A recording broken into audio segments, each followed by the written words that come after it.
Hello, everyone. Good evening. I'm not even sure I need the mic, but we'll use it. My voice doesn't carry that well. So thanks so much for being here. I'm Lisa Krasner. I'm the Edward W. Kane Executive Director here at the Concord Museum. So on behalf of the Board of Governors and our staff, it's my great pleasure to welcome you to the 11th Annual Sally Lanigan Lecture tonight. The late Sally Lanigan was a valued member of the Concord Museum community for over 20 years. Sally devoted herself to bettering the museum, serving as the president of the Guild of Volunteers. She was a member of the Board of Governors and a key leader in the museum's garden tour and family trees display. A special thank you to the Lanigan family for your continued support of not only this lecture, but our wide series of public programs throughout the year. And I know that Mike Lanigan is at home watching, so say hi to him and hopefully his children. So we're so pleased that we have their support for our forums and our public programs. So many of you have probably already seen the Concord Museum special exhibition, Interwoven, Women's Lives Written in Thread, which highlights needlework produced by young women in New England, and specifically the extraordinary collection of samplers here at the Concord Museum. With us tonight to share a broader history of samplers and needlework in the late 1700s and early 1800s, it's my great pleasure to introduce tonight's forum speaker, Dr. Kelly Barnes. Dr. Barnes joins us to discuss the lives and experiences of Black girls during the late 1700s and early 1800s in the northeastern United States by examining the needlework they created. By using material culture as primary evidence, the needlework provides valuable clues about the lives of these Black girls in northern cities during the antebellum period. Dr. Barnes highlights the importance of centering Black girls as historical subjects to better understand American history, the history of education in the United States, the history of sampler making, and the world history of embroidery. Dr. Barnes is a scholar whose interests include 18th and 19th century United States history, Black American girlhood, transatlantic material culture, interpretive planning, and exhibit design. Her current role is as a Mellon Fellow for the National Park Service, hosted at Independence National Historical Park with the overarching goal of reframing the nation's origin story. She earned her PhD in history and a graduate certificate in museum studies from the University of Delaware, where she was an African American Public Humanities Fellow. Her dissertation, Quotidian Resistance, Black Girls or Girlhood, Embroideries and the History of Education in the Northeastern United States, 1789-1852, is an interdisciplinary examination of the lived experiences of Black girls during the early formation of the nation. During her time at the University of Delaware, Kelly honed her digital humanities skills by working with the award-winning Colored Conventions project and completing the digital exhibit, Segregated Sands, Delaware's segregated beaches during the Jim Crow era, featured on the Delaware Historical and Cultural Affairs website. Prior to returning to school, Dr. Barnes worked in architecture, design, and preservation for over 10 years. She previously earned a graduate degree in historic preservation from the University of Pennsylvania and an undergraduate degree in interior design from Drexel University. So without further ado, please join me in welcoming Dr. Kelly Barnes.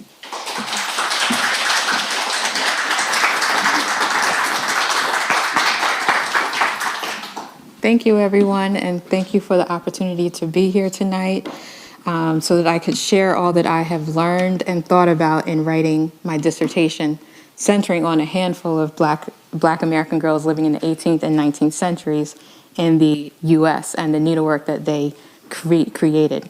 It's been a joy in the past 7 years to go through coursework and research and to delve into the lives of these girls who could have very well walked the same streets as some of my ancestors.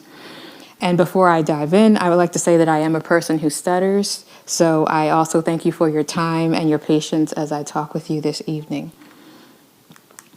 For the first 20 minutes, I will introduce you to my dissertation research, my argument research methods, and my interventions. And for the final 20 minutes or so, I would like to focus on a chapter of my dissertation that I thought you all would find interesting because it is centered on a girl who lived not too far from here in Newburyport, Massachusetts in the 18th century. Several years ago, I was an undergraduate student looking for a summer job related to my burgeoning career as an interior designer. I was hired at an antique store, M. Finkel & Daughter, along Antique Row in Center City, Philadelphia. As I hoped, while there I became knowledgeable about the various antique furniture styles at the store, But I was also introduced to the antique samplers and the girlhood embroideries. As a child, I had learned various forms of needlework from my mother, who learned from her mother, and so on. But these schoolgirl needlework pieces were new to me. They were pieces stitched with silk or wool threads into a canvas. They were often included the girl's names, the names of her teacher, parents, siblings, her age, school, biblical or literary text, and decorative motifs such as trees, urns, flowers, animals, and buildings, and sometimes even mats. My interest was piqued seeing these samplers. However, I did not learn of any at that time who were stitched by Black American girls, so I wondered about this history within the Black American community itself. Nevertheless, I graduated and continued my career as an interior designer and historic preservationist, but that question still stayed in my mind. Then, 7 years ago, I returned to school interested in Black American contributions to the decorative arts and historic interiors. I hope to contribute to transforming the interpretation of historic sites and museums to include the histories of Black, Asian, Indigenous, Latinx people like those of my family and friends. During coursework, Linda Eaton, the former John L. and Marjorie P. McGraw Director of Collections and Senior Curator of Textiles, and Amy Finkel, my previous employer at M. Finkel and Daughter, informed me about the samplers stitched by Black American girls that were surfacing in collections along the East Coast. They were conducting preliminary genealogical research, which is often the first step in researching these girls and their embroideries. However, they were unaware of anyone connecting them to the history of education or to the broader history of Black Americans in the United States. So thus, my exploration began in coursework. The focus of my dissertation is on 6 girls: Phoebe Cash, Mary DeSilver, Mary Emiston, Rosina Desiri, Adeline Harris, and Olivia Rebecca Parker, and the girlhood embroideries that each of them created that are unique to them, their schools, the societal issues of that time, and the embroidery trends of that period. I focus on girlhood embroideries as a cultural production of Black America that can expand the field of objects utilized to get at what cannot be found or known by searching the archival-based sources that historically have centered on white American and European people. I argue that Black American girls utilize their needlework education to express their humanity and their political views, contribute to the racial uplift of Black Americans in society, and to prepare themselves for work in womanhood, whether in or outside of the home. They disrupted racist and sexist visual and material narratives, denouncing Black American girls and women's femininity, their morals, their values, and more broadly, Black people's capabilities of learning and creativity through stitching their girlhood embroideries. I began in the 18th century, when some children were being educated privately in their parents' homes or in the homes of those who enslaved and indentured them, and in some churches.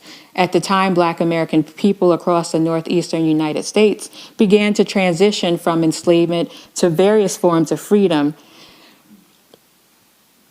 as the gradual abolition laws, the followers of the Enlightenment period, and followers of the Great Awakenings became pricked in their hearts to support the end of enslavement.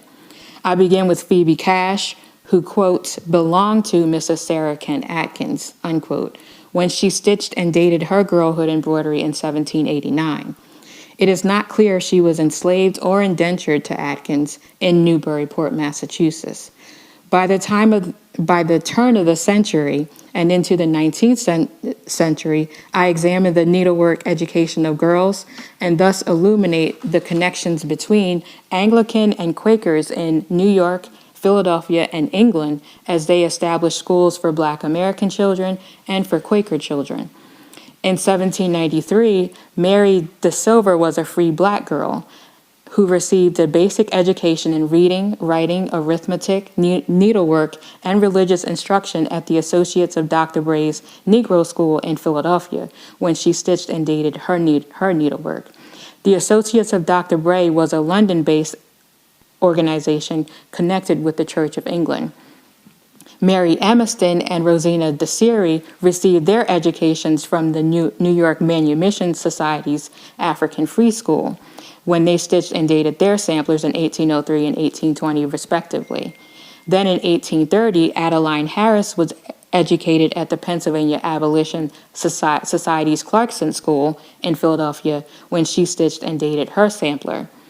The New York Manumission Society and the Pennsylvania Abolition Society were both secular in nature, yet the prominent number of white male Quaker members revealed the white British-centric influences at that school that often countered the educational desires of the Black American parents for their children and misunderstood Black American cultural practices.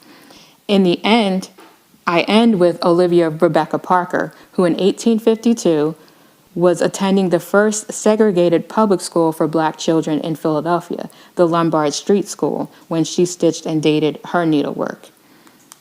And I'll briefly go through. This is Mary De Silver's sampler, stitched in 1793 when she was at the Bray Associates Negro School. This is Mary Emerson's sampler, stitched and dated in 1803 when she was at the African Free School in New York City. This is Rosina Desiri's sampler, stitched in 1820, also at the African Free School, but later in time, and you can tell the difference. This is Adeline Harris's sampler, stitched in 1830 when she was at the Clarkson School in Philadelphia. And this is Olivia Rebecca Parker's sampler, stitched and dated in 1852 when she was at the Lombard Street School in Philadelphia.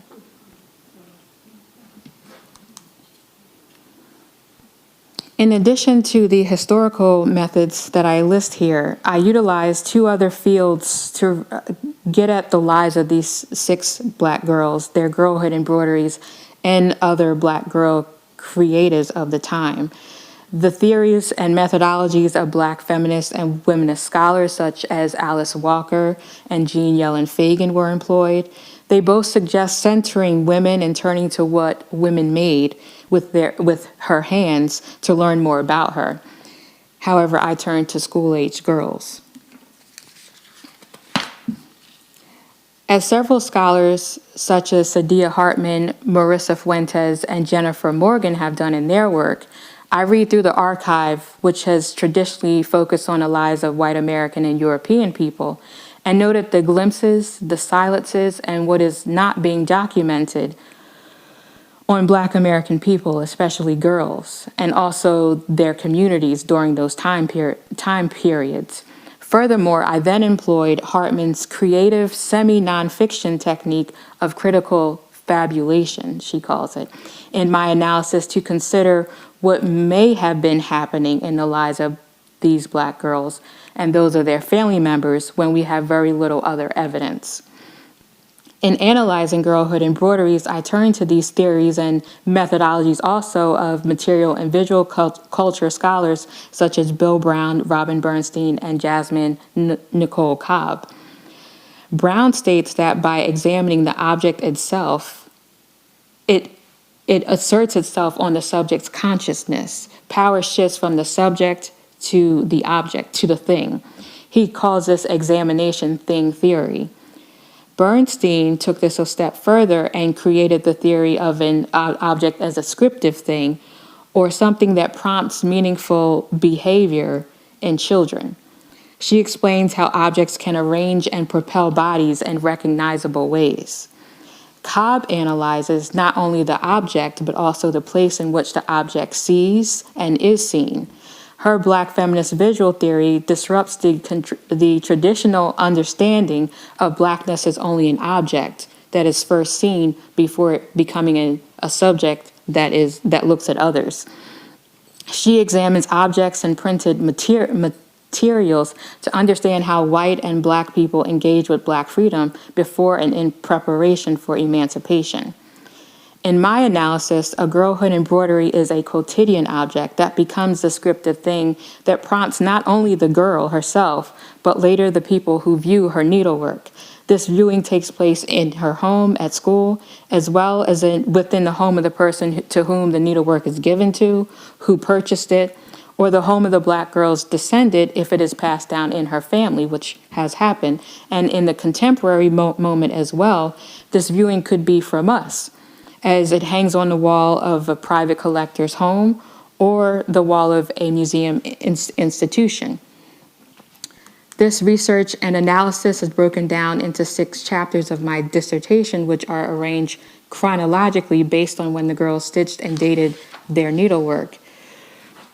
Chapter 1 is an introduction to the dissertation and a survey of the history of embroidery and more broadly needlework education on the African continent and its spread across Europe and British North America.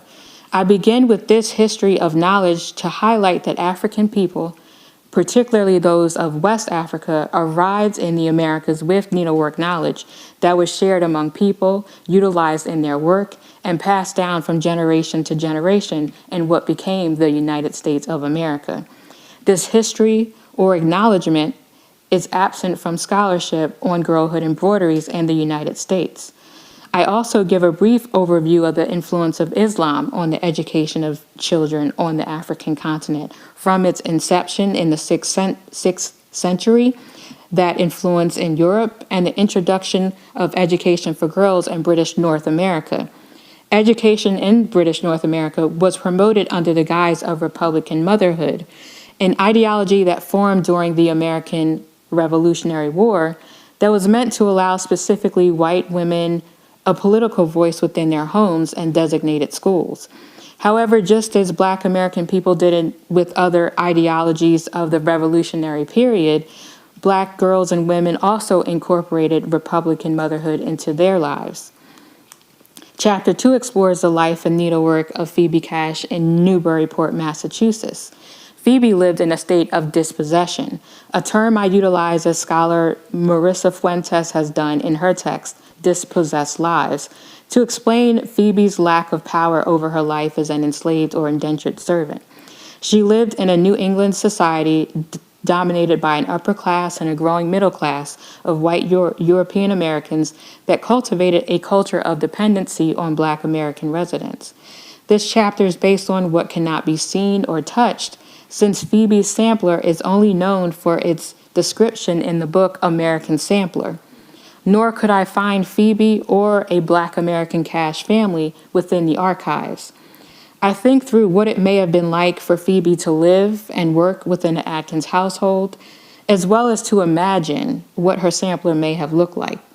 This chapter argues that the physical embodiment of Phoebe and her sampler repeatedly disrupted both material and visual narratives of Black intellectual and creative inferiority in the 18th century. Briefly, I'll just say that Chapter 3 is centered on the lives and needlework of Mary De Silver of Philadelphia and Mary Emerson of New York City. And I believe by centering these girls and their samplers, we see the organized effort to manage the transition of Black American children's education from within the home to public spaces. And their analysis of their samplers also uncovers a connection between African needlework traditions that were likely taught within the home in the U.S. and Quaker needlework traditions taught to girls at local schools and the Ackworth and what we see of the Ackworth School in Yorkshire, England. Chapter 4 examines the lives and needlework of Rosina Desiri of New York City and Adeline Harris of Philadelphia. This chapter's analysis reveals the continuous use of African and Quaker needlework traditions, coupled with the growing influence of vocal Black American women such as Maria Stewart, Sarah Mapps Douglas, and Sarah Fortin Purvis. Rosina, Adeline, and other Black American girls were likely encouraged and inspired by these women who stepped into the public sphere to speak and to write on issues related to the uplift of the Black American community in their societies. Chapter 5 centers on Olivia Rebecca Parker and her Berlin work to illuminate the transition to public school education that children made in society in the 19th century. Centering Olivia and her needlework reveals the creative responses that Black American girls and their communities made to the formation and the intentions of a white American-led public education system. Analysis of Olivia's embroidery shows girls participating in and accomplishing needlework skills that were trending during that time period. Furthermore, analysis reveals the importance of Olivia's family, the importance that Olivia's family placed on her needlework educational accomplishments. The final chapter, 6, explains how this dissertation was in step with the larger shift that happened over several decades concerning how one studies and writes about the history of women and girls in the United States. It notes how Black women and their quilts became the focus of scholarship, the museum world, and public interest beginning in the 1980s. And now, 40 years later, embroidery traditions are also being considered evident with the exhibition of Ashley Sack at the National Museum of African American History and Culture beginning in 2017, and the 2022 publication of Taya Miles's book, All That She Carried. Additionally, knitting has been featured in the publication and book tours of former First Lady Michelle Obama's book, The Light We Carry, Overcoming in Uncertain Times, and in St. Louis needlework Darcy Kern's Instagram self-portrait series titled Knitting While Black, she began in July of 2020. Kern started the project when she found that Sojourner Truth had created the only known historical image of a Black woman knitting amongst thousands of images of white women and girls doing their own needlework. Therefore, she created her own versions. Now, for my last 20 minutes or so, I would like to delve a little deeper into Chapter 2 to share with you all what all I have learned about Phoebe Cash, the Atkins family, and the town of Newburyport, Massachusetts, beginning at the end of the 18th century. These two excerpts from the book American Samplers by Ethel Stanwood Bolton, Eva Johnston Coe, and the Massachusetts Society of the Colonial Dames was where my research first began, and I was intrigued. I was reading for my dissertation, trying to find other Black girls who stitched, when I came across this first blurb about Phoebe in this book. It is the earliest known sampler stitched by a Black American girl that we know of at the moment. I'm sure there were others at that time, but as of right now, this is the one that we know. From this information, just this, I began researching the genealogy of Phoebe Cash, Mrs. Sarah Kent Atkins, and her husband, Dudley, Mr. Dudley Atkins, Esquire of Newbury. I determined that 7 years after the end of the Revolutionary War, 14-year-old Phoebe Cash stitched and dated her girlhood embroidery, likely while she was working and living within the household of Mrs. Sarah Kent Atkins on High Street in Newburyport, Massachusetts. As explained here in the second excerpt, Phoebe stitched 2 separate renditions of the alphabet in rows, a row with a house, a shed, trees, and birds, and then another row with additional birds and trees utilizing the eyelet, cross, and quadruple cross stitch. At the end of the 18th century, Phoebe would have belonged to a cadre of Black American girls and women creators, many of whom remain unidentified in the archives, but were doing similar needlework. They were creating various styles of quilts, as well as weaving, spinning, dyeing, embroidering, and sewing into household linens and clothing based on an African ancestral understanding of the possibilities of needle and thread. They leave behind needlework archives as diverse and dispersed as Black people, and offer insight into the norms of an era as well as the nuances of 18th century life. And in this instance, it is from the perspective of a girl who was likely dispossessed of her freedom. Phoebe's likely dispossession as a Black American girl in the New England town was not an anomaly. Massachusetts was a state known for people who enslaved African and indigenous people for the first 2 centuries after Phoebe's birth. Once settled on the land that likely belonged to Agawam, Pawtucket, and Wabanaki nations for millennia, Massachusetts leaders legally recognized the enslavement of African and indigenous people when it codified its first laws in the Massachusetts Body of Liberties, published in 1641. Scholars have noted that by the middle of the 17th century, the New England colonies enslaved more African and indigenous people than those held south in the Chesapeake region. In the town of Newburyport, where Phoebe resided, some white American and European American citizens were heavily invested in the transatlantic slave trade and the utilization of people of African descent in roles of forced servitude. 19th century historian Joshua Coffin noted that enslavement in Newburyport was, quote, introduced without difficulty, and enslaved people were bought and sold without scruple, unquote, by merchants, farmers, mechanics, professors of religion, and ministers of the Christian gospel preached in British North America at that time. Then, after the state ratification of the Constitution in 1780, Elizabeth Munbet Freeman and Quock Walker sued for their freedom based on the constitutionality of enslavement.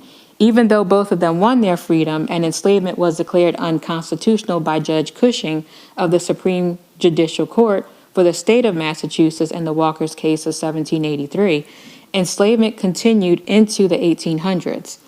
Some continued to use forms of oppression, including indentured servitude, apprenticeship, and pauper apprenticeship in their attempt to control people of African descent and the poor of other groups within their state borders.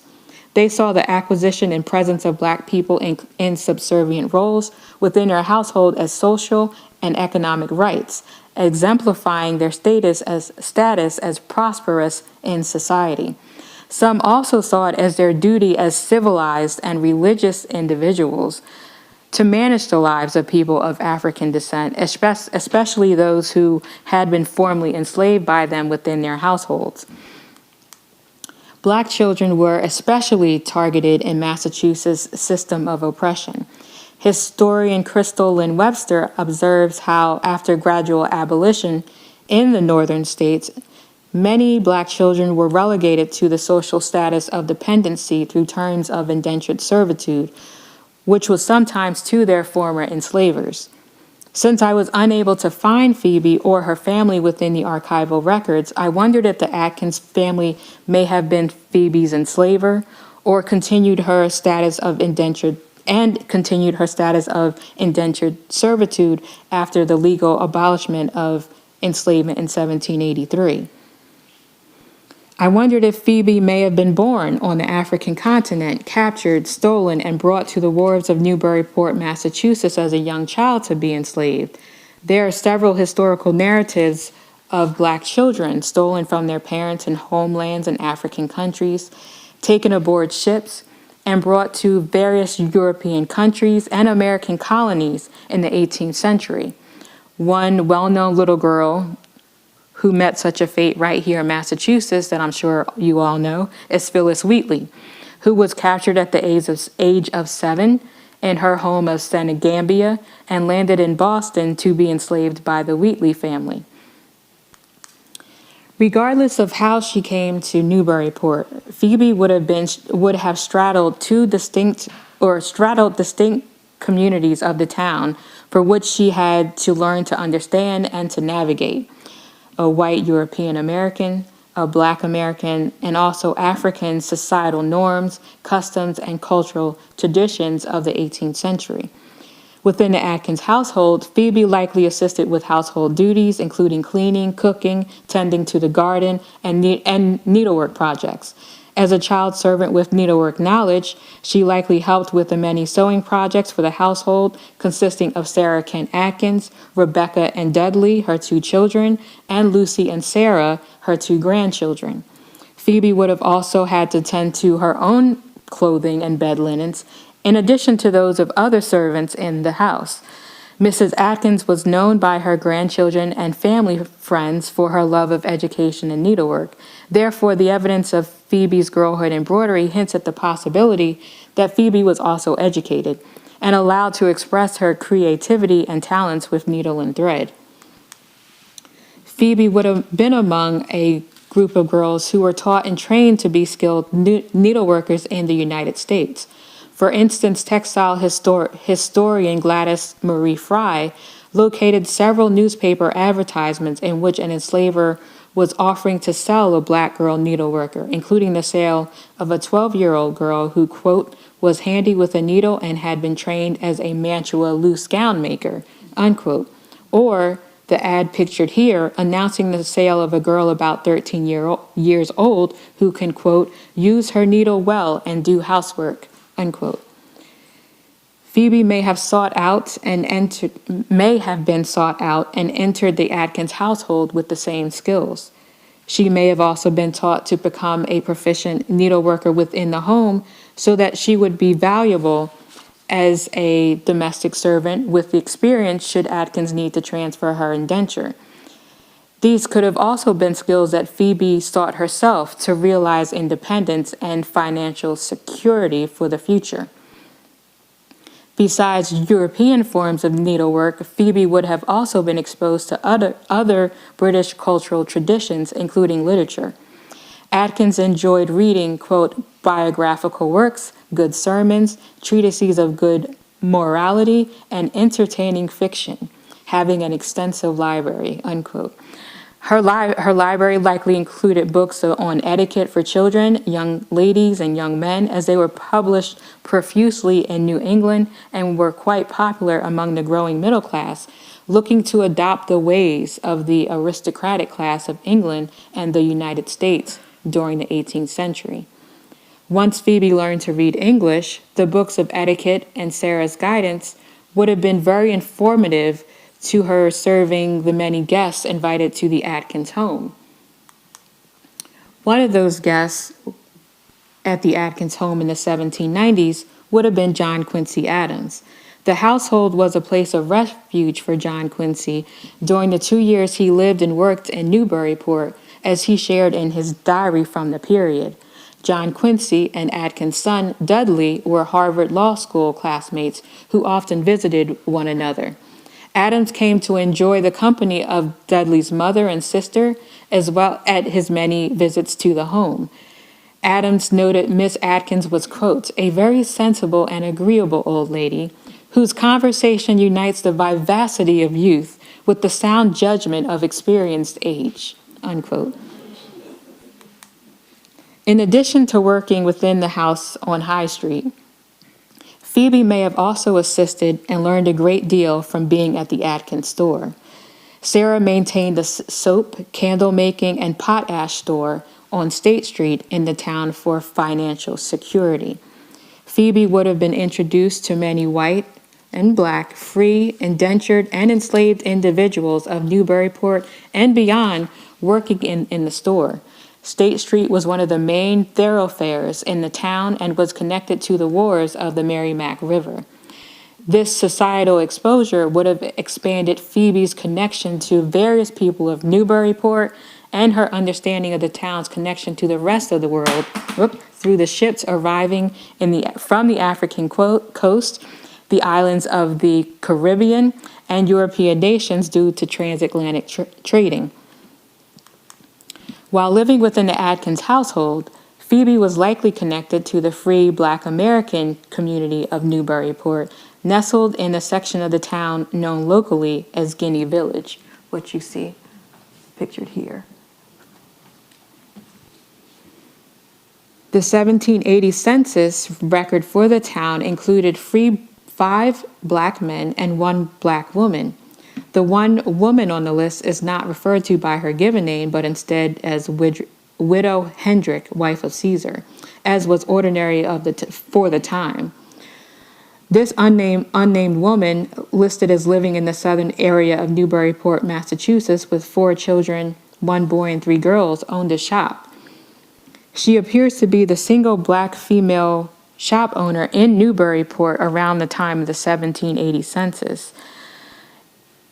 In 1780, Phoebe would have been around 5 years old, raised in the town, possibly visiting the shop, and simply being aware of the presence of a black female shop owner in her time. In addition, she would have witnessed the families and people connected to the men on the 1788 Black Gentlemen's List that existed in the town. In 1788, 12 black male heads of household paid taxes, and even more in the following years of 1790, 1792, and 1793. Phoebe may have also visited the community to see family and friends, since Guinea Village was less than a mile from the Atkins home on the Ting Estate and along the way to the Atkins store on State Street. She could have maintained close ties with her Black American community while also learning the ways, traditions, and cultural practices of white European American family whose homes she lived in. I just want to say, this is State Street.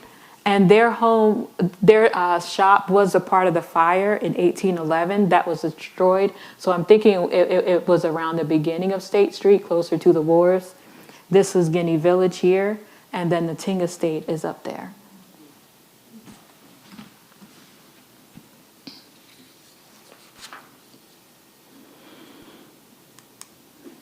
It is within this context that in 1789, Phoebe Cash stitched and dated her sampler. She would have picked up a needle, silk, or cotton thread and masterfully stitched several decorative motifs and alphabets into wool or linen plain weave ground fabric. Phoebe was participating in the textile cultural traditions of her ancestors and those learned by her white European American enslaver or employer. Once completed, her embroidery was likely framed and hung in the parlor of the Atkins household for it to be viewed and remembered by the Atkins family members for it to end up in the American Sampler's book. The sampler that Phoebe stitched in 1789 was representative of the mode of sampler making and needlework traditions of the late 18th century. The sampler was described as 9 3/4 by 11 1/2 inches in size, slightly larger than a piece of notebook paper. It would have been manageable in size to holding one's hands and stitched comfortably. The sampler featured 2 separate renditions of the alphabet, which indicates that Phoebe learned to read, write, and embroider her alphabet. The sampler featured several decorative motifs, including house, shed, trees, birds in one row, and a second row with additional birds and trees.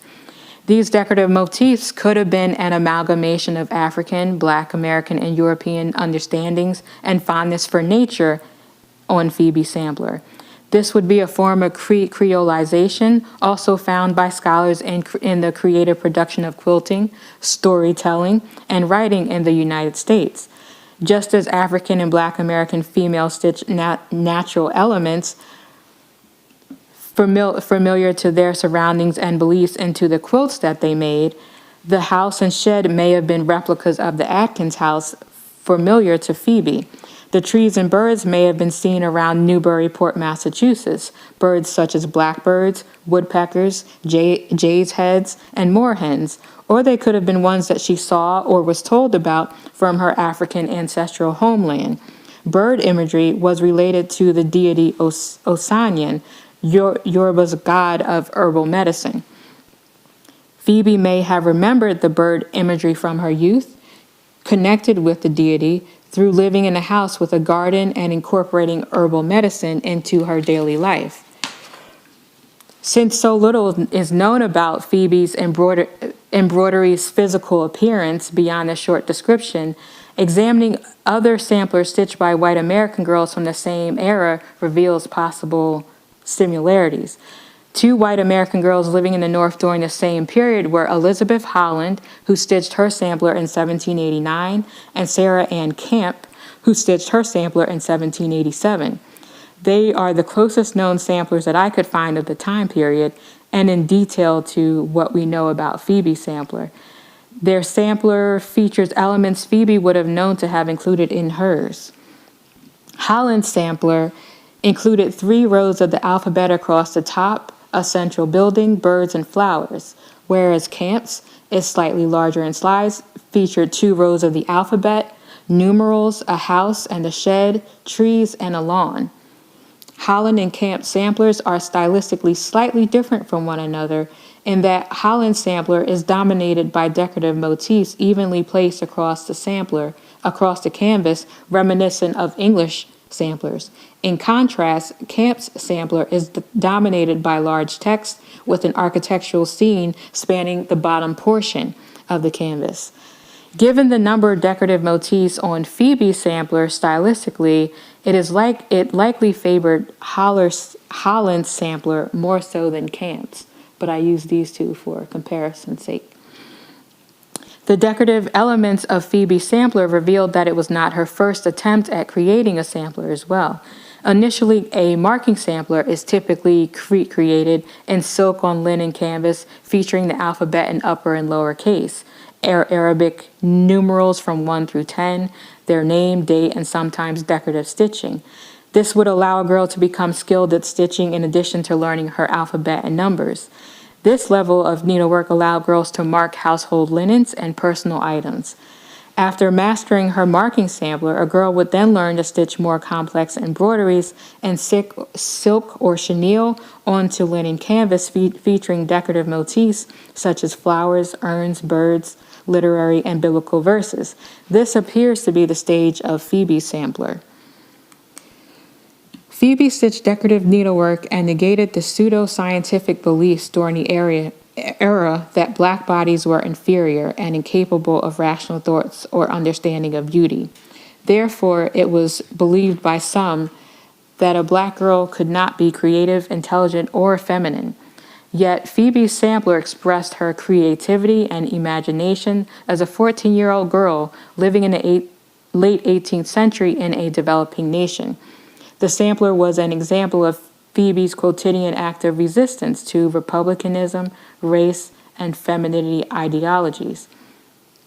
While other black girls and women defied their enslavers, employers, and captors by burning food, moving slower than deemed acceptable to perform housework, dressing their bodies in beautiful textiles as they saw fit, and running away, Phoebe was defiant by stitching a sampler. Phoebe was supported in her defiance by the white American family that held her in a dispossessed state, yet allowed her the time to be educated and create decorative needlework. Furthermore, the sampler hanging in the Atkins' late 18th century parlor held power to be viewed as a social, cultural, and economic accomplishment for both Phoebe and the Atkins family. This illuminates the complexity of Black American life, the state of dispossession, race relations, and Phoebe's life in the late 18th century in Newburyport, Massachusetts. The guests then would have likely viewed Phoebe's sampler in the parlor, thus as conscious or unconscious accomplices. I argue that the Atkins family assisted Phoebe and their guests in unraveling the narratives of Black inferiority prevalent in society, uplifting Black girl intelligence and creativity. Ultimately, the material evidence of a sampler stitched by a 14-year-old enslaved or indentured Black girl can be analyzed to reveal the nuanced experiences of Black American life, in this instance, her contributions to the Atkins family and to the town of Newburyport, Massachusetts, in which she resided. And finally, I would just like to say thank you to the Concord Museum and to the following scholars, archivists, librarians, and institutions who assisted me in getting to where I am today and in working on this chapter in particular. And thank you.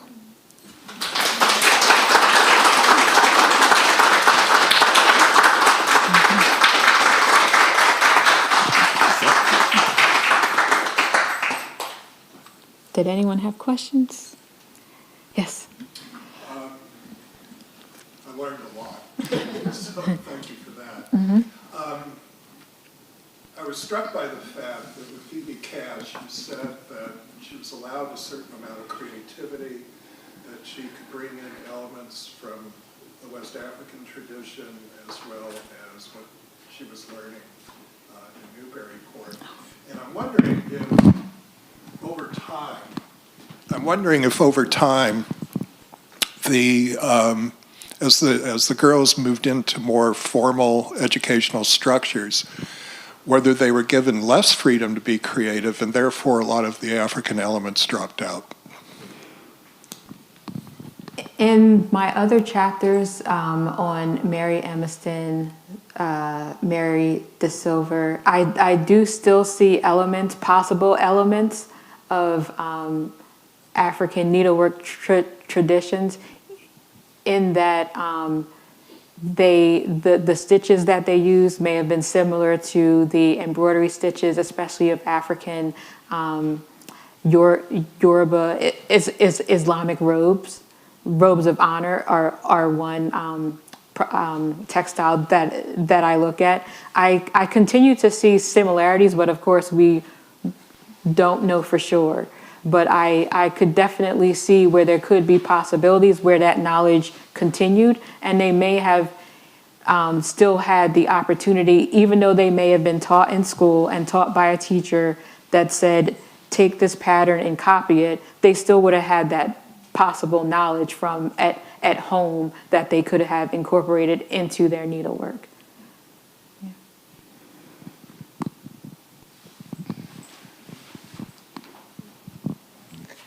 I was curious where the needlework and samplers, what collections they were in. Are they private collections and museums? How did you find them?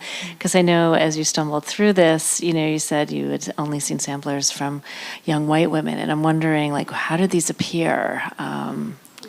It started with speaking with Linda Eaton and Amy Finkel, and they introduced me to the 5 that were in the Winterthur collection. And then Amy knew about a few others that were in private collections, and she was able to put me in touch with a couple of those people.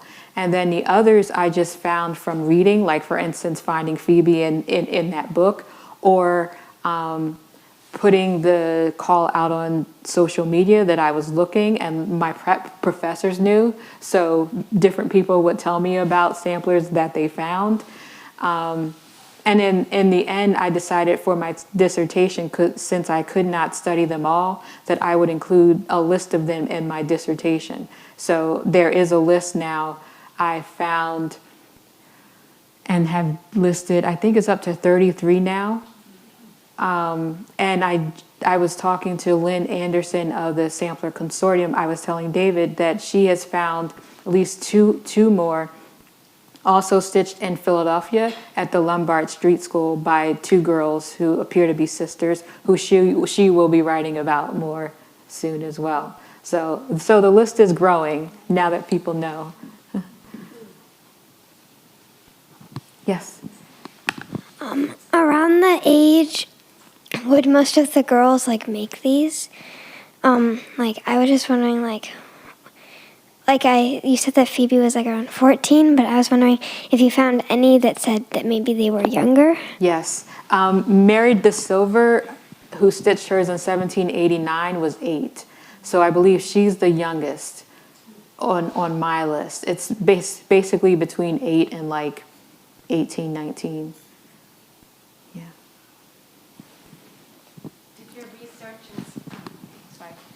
Did your research inspire you to start embroidering? Have you made a sampler? During COVID, during lockdown, I did try, but I lost the patience. But I did try. I did more sewing. My mother taught me how to sew, and to sew with patterns, to sew clothes, and to crochet. So that's what I still do, those when I have to more so. Well, sewing when I have to, crochet I will do a little more. I picked up the needle not too long ago to see what I could remember. So, yeah. This has been really interesting. Thank you so much. I brought a sampler with me. I feel like it's roadshow here. That I'd like you to take a look, if you wouldn't mind, after the presentations and questions are over. But it dates to, comes through my family from my mother's side of the family, and both she and her mother, would be my great-great-grandmother, grew up in the South. And I see a lot of similarities in some of the things that you've shown here, some of the floral and designs as well as the alphabet and the numbers. What we're really interested in, I had always assumed that the names that it's in very bad shape because unfortunately it was folded up in a quart jar with a mothball. So right in the center of it, there's a lot missing. But my mother had tried to piece it together, and there are several names. One is a Danforth, but then there are only pieces of other names. And I guess my question is, I had always assumed that this would have come from white families in the South. I hadn't really thought about the possibilities of it being African American. And then my question really is, is there any way that you can tell from the embroidery or the technique whether this might have been a black young woman adopting the name of the slave-owning family, or names of ancestors? Is there any kind of tradition in either the white or black and other kinds of embroidery? When names are used, did they tend to be one thing or another thing, or relatives or friends? Right. Any trends that you spotted in your research? Not that I have found or have heard from any other textile scholars, needlework scholars, as of the moment at this time.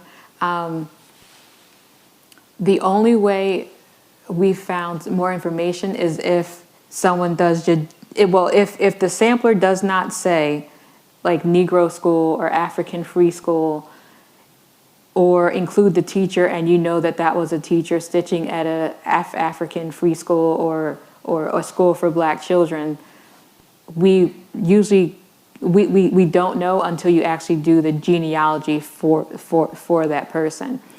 Especially since a lot of times when after people were brought here and enslaved, they took on the names of the person who brought them here, or the ship, or the enslaver, or they decided on their own name later in freedom. So it's really hard to tell. In the case of Phoebe too, I would say I did find one Cash family, and it was William Cash in Boston, and he was a captain. So it made me wonder if maybe she was brought over here by him, and that's how she got that last name before she came into the Atkins household.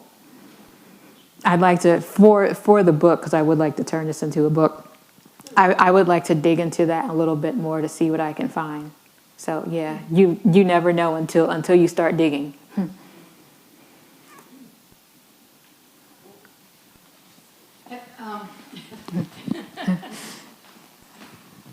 Have you looked into Nantucket at all? There was a huge Quaker community there.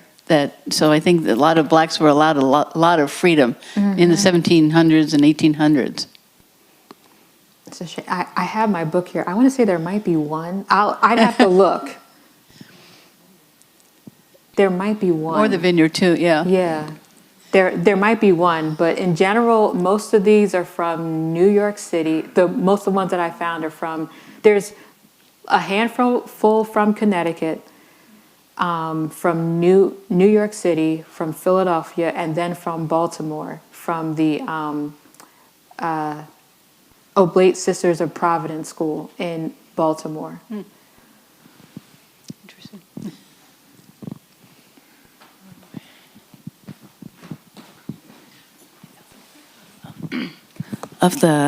If you don't mind going back, of the photographs that you showed of the 5 or 6, do you have like a favorite and like a favorite story behind one of them? Because like we hang out, the interpreters hang out in the room up there, and so over the course of days you get a couple favorites and start looking at them more closely. If you have any like that. Of these? Yeah, those. Yeah, like. I will say this is one of mine. It may be because it was the first one that I looked at, but I found out where the text came from, because that's another thing that I like to do when when I look at these, I love to know where the text has come from or where the image has come from. And I'm still looking for the image on Olivia's, on hers. Yeah, that one's interesting. It's probably from a children's book, but going back to Mary de Silvers, it's from a poem by Anna Letitia Barbauld. But in this, and this is currently on view at the Museum of the American Revolution in Philadelphia. They note in the text that she changed the word on the last line and feels for each that lives. She changed that. I can't even think of what it is now. But for me and what I say in my dissertation, that to use the word each instead of the word that she used, or instead of the word that Anna Letitia Barbauld used, makes it more like personal, and like you really think of like each individual person, like how special each person is, and you have to feel for each of them. So yeah, and then also because of what I was able to build, the research of this was started by Amy Finkel and archivists and librarians at the Historical Society. So building on what they found, we know that her parents were married at Christ Church in Philadelphia by Bishop William White, who has a historic house in Philadelphia. She was baptized by Bishop William White, and then she went to the Bray Associate School, which Bishop William White was involved with, along with Benjamin Franklin. So yeah, I don't know. I like the history of this one too. Thank you. Especially compared to what Thomas Jefferson said. Right? Well, I think that's all the time that we have. This is also a good place to end on your favorite. So thank you so much, Kelly. Thank you.